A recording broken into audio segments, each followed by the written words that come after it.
ठाट बाट से अपनी जिंदगी गुजारते तो अमीर तो उनको देख करके जी लेते कि हमारे नबी ने ऐसा किया था तो हम भी ऐसा कर रहे हैं, लेकिन गरीब अपनी जिंदगी कैसे गुजारते हैं। लेकिन नबी करीम सल्लल्लाहु अलैहि वसल्लम ने अपनी जिंदगी ऐसे गुजारी कि अमीर भी उन्हें देखकर अपनी जिंदगी गुजार लें और गरीब भी उनकी जिंदगी को, उनकी सीरत का मुताला करके अपनी जिंदगी गुजार लें। हजरत बिलाल रज़ियल्लाहु ताला अन्हु को किसी ने खाने के लिए कोई सामान दिया, ये आप खा लीजिए, मुझे भूखे महसूस हो रहा है, तो आपने वो सामान दिया और अपने जेब में रखा।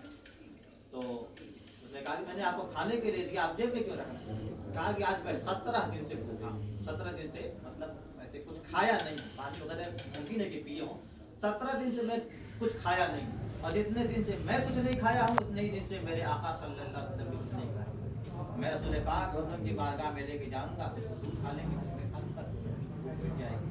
तो ये आलम था नबी करीम सल्लल्लाहु अलैहि वसल्लम की सादा जिंदगी पसंद करने का। और हकीकत में आप फरमाते हैं कि अगर ए आयशा अगर मैं चाहूँ तो मेरे साथ सोने के पहाड़ चले। और हज़रत अबू राफी रज़ियल्लाहु ताला अन्हु से रवायत है, उन्होंने फरमाया मेरे पास बकरी हदियतन भेजी गई, उसे हांडी में डाला, फिर रसूल पाक सल्लल्लाहु अलैहि वसल्लम तशरीफ लाए, फरमाया अबू राफी ये क्या है? अर्ज़ किया ये बकरी है जो हमें हदियतन तोहफतन मिली है। उसी के बाद हदीस पाक है, फिर हमने उसे हांडी में पका लिया। हुजूर ने फरमाया ए अबू राफे हमको एक दस्त दो, मैंने दस्त पेश कर दिया। फिर कहा कि एक और दस्त दो, फिर हमने दूसरा दस्त पेश कर दिया। फिर फरमाया ए राफे एक और दस्त दो।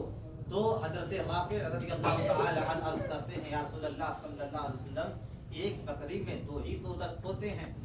तो नबी करीम सल्लल्लाहु अलैहि वसल्लम ने फरमाया कि ए राफे अगर तुम ये जुमला ना कहते तो जब तक मैं तुमसे दस्त मांगता रहता तुम देते रहते, वो दस्त खत्म नहीं होता। नबी करीम सल्लल्लाहु, अभी मैं इसके आगे एक हदीस पाक पढ़ा रहा हूँ कि जब सहाबी ने सवाल नहीं किया तो वो जिंदगी भर उससे खाते गए और कभी वो खत्म नहीं हुआ। तो इन्होंने सवाल करके वो दस्त खत्म हो गया। बहरकैफ तो नबी करीम को अल्लाह ताला ने इख्तियार दिया था कि अगर आप कहते जाएं, जो आपकी जबान से निकलता जाए अल्लाह तबारक व तआला उसे पूरा फरमाता जाता है। तो नबी करीम सल्लल्लाहु अलैहि वसल्लम का इख्तियार चांद पर भी है, सूरज पर भी है, दरख्तों पर भी है कि दरख्त को आप चला देते हैं। इसी में एक हदीस पाक है